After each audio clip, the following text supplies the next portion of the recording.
Welcome viewers to another video. In this video we are going to see how we can bring back manage extension icon to your top toolbar of Microsoft Edge browser. So launch your Microsoft Edge browser. Now, you can see here I don't have that manage extension icon here. To bring it back, click on settings and more. Here you will find this extension button here.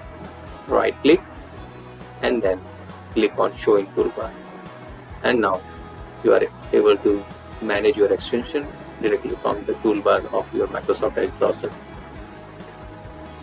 So this was a very quick video. Hope you have find this useful.